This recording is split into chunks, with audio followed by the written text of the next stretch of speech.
इन्हीं खतरनाक रास्तों से गांव की महिलाएं घास के बड़े बड़े भारे ले आते हैं। पहले इन जगहों पे हम भी खूब आया करते थे। इन बंजर खेतों पर मेहनत लगातार जारी है। कुछ बारिश ने नुकसान किया, कुछ सुअर ने। अद्भुत चीजें भी यहीं पहाड़ों में देखने को मिलती हैं। तो सबसे पहले आप सभी को मेरा प्यार व नमस्कार। मेरा नाम है आलोक राणा और स्वागत है आप सभी का देवभूमि उत्तराखंड के इन खूबसूरत पहाड़ों से। माँ और मुझे आज जाना है ऊपर पंगराना की ओर।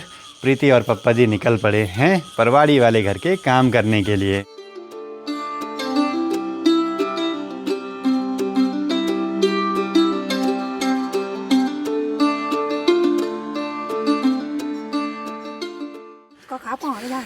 kan paham kisan din pangड़ा din nama है।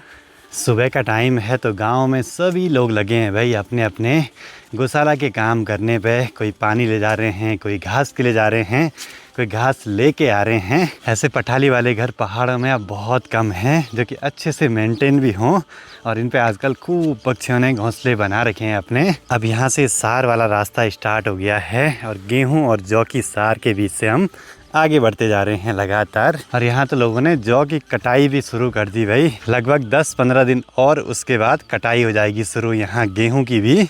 सारा यहाँ सुअरों ने नुकसान कराया भाई। कुछ बारिश ने नुकसान किया, कुछ सुअर ने। और लास्ट में जब कटाई की बारी आई तब कुछ नहीं मिला इंसान को जिसने मेहनत करी।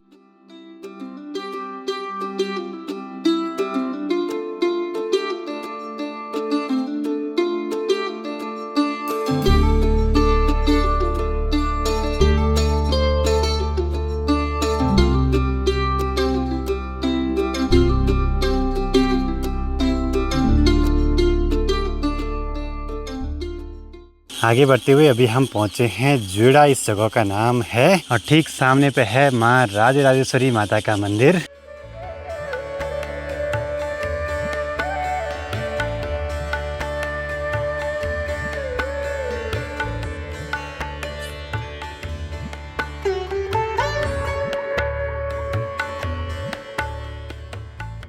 बाकी यहीं पास में है ज्वेड़ा का एक छोटा सा ग्राउंड जिसमें कि गांव के छोटे बच्चे क्रिकेट वगैरह खेलने के लिए आते हैं सुबह शाम। बाकी माँ वैसे दिन की सब्जी का जुगाड़ भी करने लगी क्योंकि यहाँ बहुत सारा उना दिखाई दे रहा है। तो लंगड़े तो आसानी से मिल ही जाएंगे। ऐसे में थोड़ा सा आगे बढ़ते हुए अभी पहुँच चुके हैं अखोडीना धार में।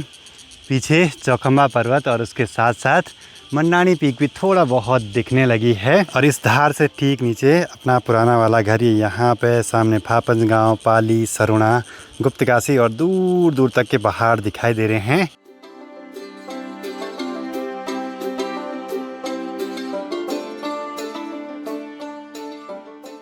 बाकी यहाँ के रास्ते बड़े खतरनाक हैं। रास्ता संकरा सा और नीचे बड़ी सी खाई। और इन्हीं खतरनाक रास्तों से गांव की महिलाएं घास के बड़े बड़े भारे ले आते हैं। बाकी अब इन पेड़ों पे इक्का दुक्का ही बुरांस के फूल बचे हैं। पर इस साल बुरांस बहुत ज़्यादा हुए भाई पहाड़ों में। और ये वाला जंगल तो फुल भरा हुआ था कुछ समय पहले।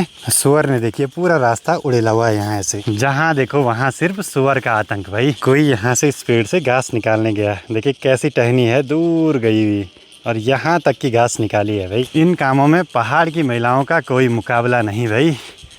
जहाँ कोई नहीं चढ़ पाता वहाँ वो चढ़ लेते हैं। अब यहाँ इतना घना सा जंगल है कि ऐसे में जंगली जानवर भी दिख सकते हैं, सुअर वगैरह। इन जगहों पे लोगों के कई सारे खेत हैं लेकिन कुछ ही लोगों ने यहाँ खेती करी रहती है इन खेतों में। अभी सीधे पहुँच चुके हैं पंगराना खोला में और यहाँ पे सिर्फ एक ही घर है। पहले इन जगहों पे हम भी खूब आया करते थे लेकिन समय के साथ साथ यहाँ आना भी कम हो गया भाई। घर पे तो यहाँ कोई नहीं है अभी। हम अपने खेतों में निकल पड़ते हैं सीधे। यहाँ पे भी बहुत सारे केले हुआ करते थे लेकिन सुअरों ने सब नुकसान कर दिया भाई। बाकी यहाँ ये अपने खेत हैं जो कि पूरे बंजर हो गए अभी। कुछ समय से इनमें कुछ भी नहीं बोया। उसका सबसे बड़ा रीज़न है यहाँ अगर कुछ बोएंगे भी ना तो सुअर नुकसान कर देता है, तो फिर पूरी मेहनत बर्बाद हो जाती है। उससे बढ़िया हमने सोचा इस बार कि एक घास बोएंगे यहाँ, तो कम से कम चारा पत्ती के काम तो आएगी। और यहाँ से नीचे भी भयंकर वाला बीठा है और नीचे पे अपना पुराना घर भी दिखाई देता है भाई। हम यहाँ बोएंगे ये वाला बीज, ऐसे कुछ घास उगेगी भाई। पशुओं के लिए उत्तम चारा। यहाँ पे सिर्फ एक परिवार का घर है लेकिन वो लोग भी यहाँ से दूसरी जगह गांव में शिफ्ट हो गए हैं और आसपास के लगभग सभी घर लोगों ने छोड़ दिए हैं। उसका सबसे बड़ा मेन रीज़न क्योंकि ये पूरा एरिया लैंडस्लाइड जोन भी है। दूसरा, यहाँ खेती बाड़ी पे कुछ नहीं होता है अब, पहले बहुत कुछ होता था, तो समय के साथ साथ लोगों ने सब जगह छोड़ दी भाई। और हम चाहते हैं कि हमारे जो ये खेत हैं इनमें कुछ ना कुछ होता रहे। कुछ ऐसे लाल कलर के बीज हैं भाई ये। इस खेती पे वैसे अब कोई मेहनत करके फ़ायदा नहीं, लेकिन उम्मीद नहीं छोड़नी चाहिए, कुछ ना कुछ तो हो जाए। हम बात कर ही रहे थे तो जिस घर के मालिक हैं वो भी पहुंच गए। आसपास लोग रहें तो काफ़ी बढ़िया लगता है, लेकिन कोई नहीं होगा आसपास तो बहुत डर लगता है भाई इस जंगल में। यहाँ की मिट्टी ना वैसे बहुत उपजाऊ है भाई।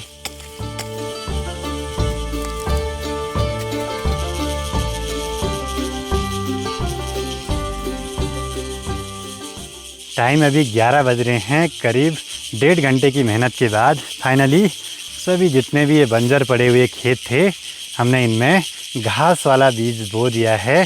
अब बस रिजल्ट देखने के लिए कुछ समय के बाद आना पड़ेगा कि घास होती है या नहीं। यहाँ पहले यहाँ खेती करते थे नहीं, हो जाएगा। और कितना होता था यहाँ? 2-2, 3-3 कट्टे धान। लेकिन जब से हमारे गांव गिरिया को रोड कटी है ना, तो यहाँ आने का रास्ता परवाड़ी वाले घर के पास से बंद सा हो गया था। तब से यहाँ इन खेतों में बीज नहीं बोया कभी भी। एक दूसरा सबसे बड़ा कारण कि जंगली जानवर भी ज़्यादा नुकसान करते हैं अब, तो फिर कुछ भी खेती बाड़ी नहीं हो पाती है। कुछ समय पहले खिले हुए बुरांस ऐसे कुछ हो गए हैं भाई, पूरे मुरझा चुके हैं, सूख चुके हैं। लेकिन ये वाला पेड़ देखिए, सिर्फ बाहर की छाल पे टिका हुआ है, अंदर पूरा खोखला भाई। आग लगी है शायद इसमें कभी। ऐसी अद्भुत चीज़ें भी यहीं पहाड़ों में देखने को मिलती हैं। बाबा बड़ा खतरनाक है भाई।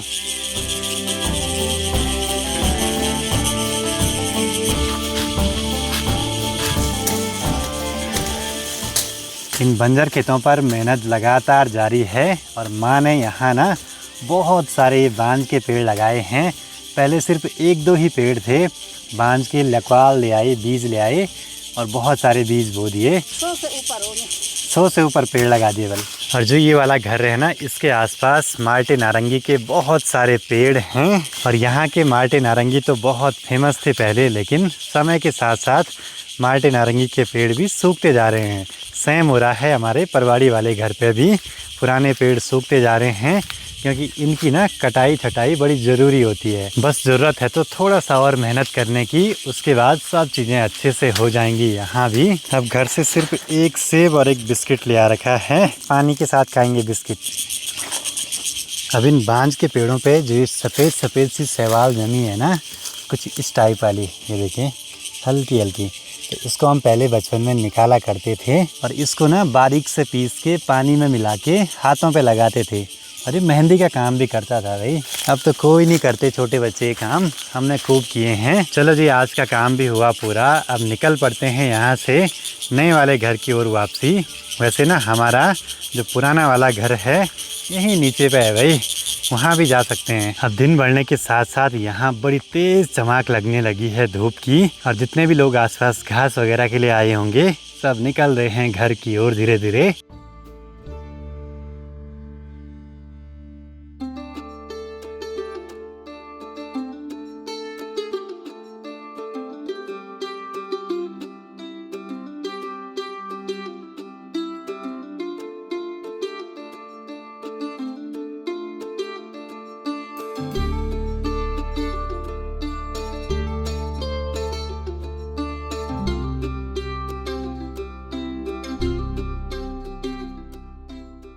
इस वाली धार पे आके तो बहुत तेज चमक लग रही है धूप की। ठीक नीचे यहाँ पे हमारा पुराना वाला घर और इस धार के ठीक पीछे पे है गिरिया गांव।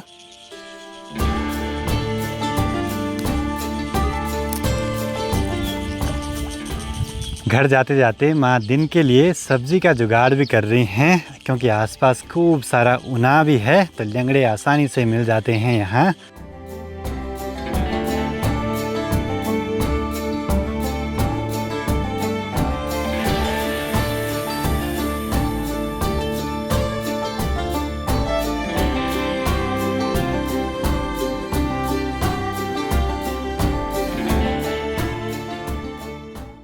कुछ दिनों में ये वाली सार पूरी खाली हो जाएगी। यहाँ जैसे ही गेहूं पकेंगे तो सब लोग फिर लग जाते हैं ऐसे तेज धूप में ही कटाई करने पे। भाई आज तो सबके काम बटे हुए थे। भाई पापा जी और प्रीति गए थे परवाड़ी वाले घर पे, मैं माँ ऊपर पंगराना। भाई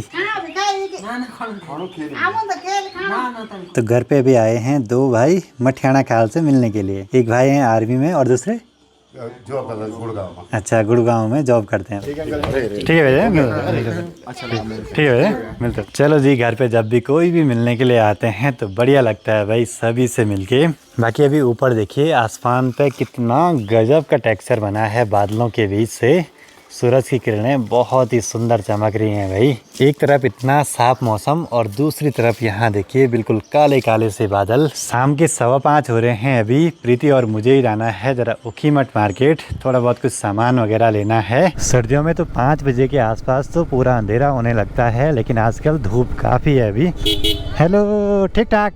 ऊखीमठ मार्केट के पास में अभी पहुंचे हैं और ठीक नीचे आप लोग भी दर्शन कीजिए ओमकारेश्वर महादेव जी के मंदिर के दिव्य और भव्य से दर्शन। और ये वही स्थान है जहां पे भगवान केदारनाथ जी और भगवान मध्यमहेश्वर जी की शीतकाल में पूजा अर्चना की जाती है। और आने वाली इस 28 तारीख को यहीं से भगवान केदारनाथ जी की पंचमुखी चल विग्रह उत्सव डोली प्रस्थान करेगी केदारनाथ धाम के लिए। 4 दिन की यात्रा के बाद पहुंच जाएगी केदारनाथ धाम में। तो पहुंच चुके हैं ऊखीमठ मार्केट में। एक बार सारे काम निपटा देते हैं यहाँ के।